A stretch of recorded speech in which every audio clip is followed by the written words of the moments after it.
वर्तमान में बिजली के बिना हम जीवन यापन करने का सोच भी नहीं सकते।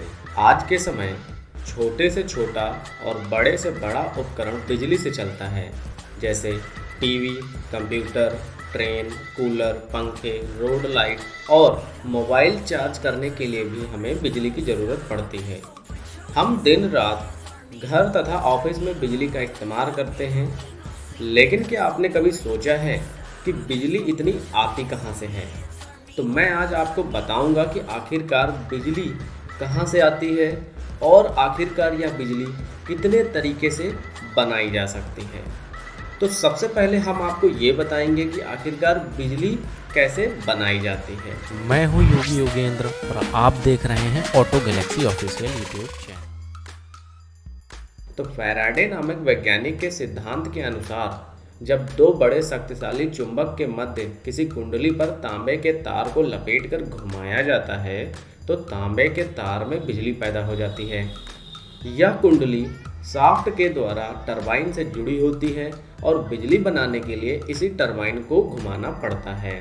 अब टरबाइन क्या होता है तथा इस टरबाइन को घुमाने के लिए कौन कौन से तरीके इस्तेमाल किए जाते हैं, अब हम यह जानेंगे। तो सबसे पहले हम आपको बता देते हैं कि आखिरकार टरबाइन क्या होता है। तो टरबाइन एक लोहे की मोटी शाफ्ट पर बहुत सारे पंखे लगे होते हैं, इसे ही टरबाइन कहते हैं। जब इन पंखों से पानी, हवा या फिर गर्म भाप आदि टकराते हैं तो ये पंखे घूमने लगते हैं, और जब टरबाइन घूमता है तो इसी शाफ्ट के साथ जुड़ी कुंडलियां भी घूमने लगती हैं और यहीं से बिजली बनने की शुरुआत शुरू हो जाती है।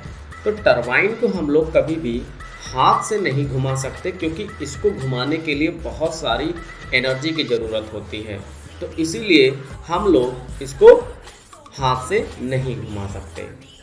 अब हम आपको बता देते हैं कि आखिरकार अल्टरनेटर क्या होता है। तो चलिए हम सबसे पहले बात कर लेते हैं अल्टरनेटर के बारे में। तो हम लोगों ने ये तो देखा ही होगा कि शादी या बारात में हम लोगों ने बहुत सारे जनरेटर का यूज़ करते हुए देखा होगा। तो बिजली बनाने के लिए सबसे इम्पॉर्टेंट चीज़ जो होती है वो होती है अल्टरनेटर। जी हाँ, अल्टरनेटर ही एक ऐसी चीज़ है जो यांत्रिक ऊर्जा को विद्युत ऊर्जा में बदल देता है। अब हम आपको बता देते हैं कि आखिरकार जनरेटर या फिर अल्टरनेटर किस तरीके से काम करता है। तो अल्टरनेटर जो होता है वो जनरेटर के अंदर के भाग को ही अल्टरनेटर कहा जाता है। इसमें दो शक्तिशाली चुंबक होते हैं और चुंबकों के मध्य एक कुंडली होती है जिस पर तांबे के तार लपेटे हुए होते हैं, और बिजली का उत्पादन अल्टरनेटर के अंदर ही होता है। अब अल्टरनेटर टरबाइन तो आपके पास हो गया, लेकिन उस टरबाइन को घुमाने के लिए हमें कुछ न कुछ बहुत बड़ी ताकत में एनर्जी की ज़रूरत पड़ती है। तो हम अब आपको बताएंगे कि आखिरकार जो बिजली है वो किन तरीक़ों से बनाई जा सकती है। तो सबसे पहले हम आपको बताएंगे पानी के द्वारा बिजली का उत्पादन, यानी कि हाइड्रो इलेक्ट्रिक पावर प्लांट के बारे में। ये एक ऐसा प्लांट है जहाँ पर सबसे ज़्यादा तादाद में बिजली पैदा की जाती है। तो पानी के द्वारा बिजली उत्पादन करने के लिए नदियों पर बांध बनाकर पानी को स्टोर किया जाता है।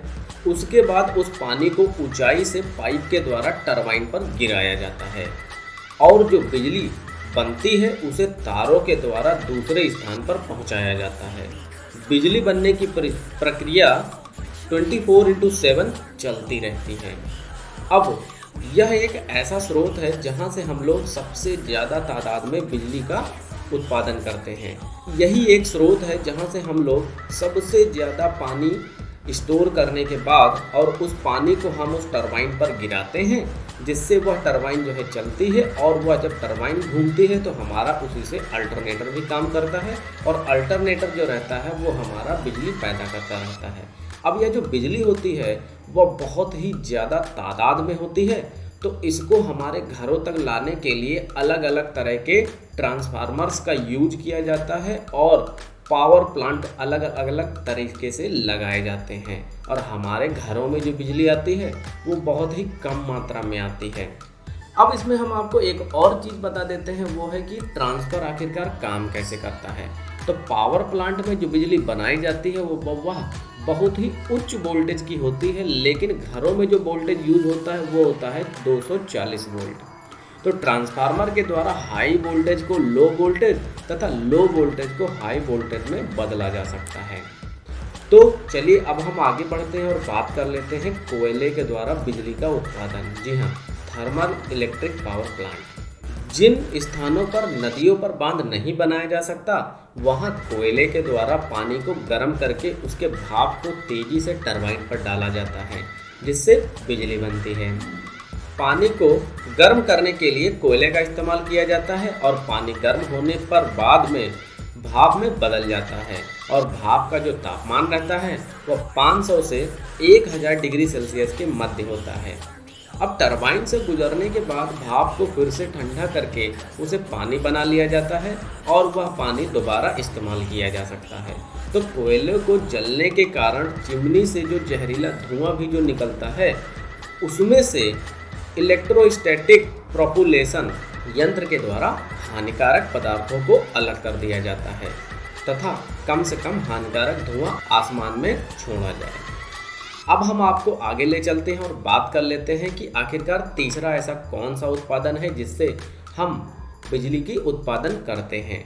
तो तीसरा जो है वो भी काफ़ी इम्पोर्टेंट है और वो है हमारा पवन चक्की के द्वारा बिजली का उत्पादन। तो कुछ स्थानों पर जहाँ पर साल भर तेज हवाएं चलती हैं और पानी की कमी होती है, वहाँ पवन चक्की के द्वारा बिजली का उत्पादन किया जाता है। बड़े बड़े लोहे के खंभे पर बड़े बड़े पंखे लगाए जाते हैं, जिन्हें पवन चक्की कहते हैं, और हवा चलने पर ये पंखे घूमते हैं और टरबाइन को घुमाते हैं, जिससे बिजली पैदा हो जाती है। जैसा कि मैंने आपको बताया कि ये जो टरबाइन होता है, तो टरबाइन जब घूमता है तो उसी से हमारा अल्टरनेटर घूमता है और अल्टरनेटर जो रहता है वो हमारा बिजली पैदा करता रहता है। अब जो चौथा नंबर है वो है हमारा डीजल के द्वारा बिजली कैसे उत्पादन की जाती है। तो चलिए हम बात कर लेते हैं डीजल के द्वारा। आपने ये तो देखा ही होगा कि आपके घरों में जब छोटा मोटा कोई फंक्शन होता है तो वहाँ पर आपके यहाँ जनरेटर का यूज़ किया जाता है। तो आपने देखा होगा कि वो जो जनरेटर यूज़ किया जाता है वो डीजल के थ्रू से चलता है। जी हाँ, तो आखिरकार वो चलता कैसे है, तो मैं आपको बता देता हूँ। वो जो डीजल इंजन होता है वो हमारा रोटेशनल पावर को जनरेट करता है और रोटेशनल पावर से डायरेक्टली जुड़ा होता है हमारा अल्टरनेटर, और अल्टरनेटर जब घूमता है तो डायरेक्ट हमारी बिजली पैदा होने लगती है। तो इस तरीके से वह एक छोटा सा यंत्र जो होता है जिससे हमें छोटी मात्रा में बिजली पैदा किया जाता है। उसके बाद जो पांचवा नंबर है वो है हमारा सौर ऊर्जा के द्वारा बिजली कैसे उत्पादन की जाती है। तो चलिए हम आपको वो भी बता देते हैं। तो आप लोगों ने सोलर पावर का नाम तो आप लोगों ने सुना ही होता, जिसे सौर ऊर्जा कहते हैं। तो सौर ऊर्जा छोटी मात्रा में अगर आपको बिजली पैदा करना है तो छोटे छोटे आजकल के बाज़ारों में मिलते हैं, लेकिन अगर बड़ी मात्रा में करना है तो सौर ऊर्जा से उससे भी किया जा सकता है। कैसे, तो चलिए बताते हैं कि सूर्य के द्वारा बिजली उत्पादन करने की प्रक्रिया को सौर ऊर्जा कहते हैं और सोलर प्लांट पर सीधे सूर्य की किरणें पड़ने पर बिजली बनती है। इस बिजली को बैटरी के द्वारा स्टोर कर लिया जाता है और इससे घरेलू उपकरण जैसे कूलर, पंखा, ट्यूबलाइट आदि आप लोग चला सकते हैं। उसके बाद छठवां नंबर जो है वो है हमारी भूतापीय ऊर्जा, जिसे हम लोग जियोथर्मल प्लांट के नाम से जानते हैं। तो भूतापीय ऊर्जा के द्वारा बिजली उत्पादन करना एक नई तकनीक है। भूतापीय ऊर्जा या फिर जियोथर्मल प्लांट का मतलब होता है कि भूमि के अंदर मौजूद ज्वालामुखी से उत्पन्न ऊर्जा से बिजली बनाना। जिस स्थानों पर ज्वालामुखी निकलता है वहां जमीन में गड्ढा खोदा जाता है और उस ऊर्जा का प्रयोग बिजली बनाने में करते हैं। तो ज्वालामुखी का तापमान रहता है वो 1000 से लेकर के 1500 डिग्री सेल्सियस तक का होता है और न्यूजीलैंड, इटली तथा जापान से इस तकनीक से बिजली का उत्पादन किया जा रहा है। हम 7वें नंबर पर आते हैं और बात कर लेते हैं न्यूक्लियर ऊर्जा के द्वारा बिजली का उत्पादन। तो इस प्रकार से बिजली घरों में न्यूक्लियर ऊर्जा से बिजली बनाई जाती है। इसके लिए यूरेनियम 235 का इस्तेमाल किया जाता है। तो 1 किलोग्राम यूरेनियम से उत्पन्न ऊर्जा यानी कि जो ऊष्मा की मात्रा होती है वो 3700 क्विंटल कोयले के उत्पादन ऊष्मा के बराबर होती है। जी हाँ, बहुत बड़ी मात्रा है ये। यूरेनियम के द्वारा प्राप्त ऊर्जा से पानी गर्म करके बिजली बनाई जाती है और भारत में न्यूक्लियर पावर प्लांट तारापुर तथा भारत भाटा में स्थित है।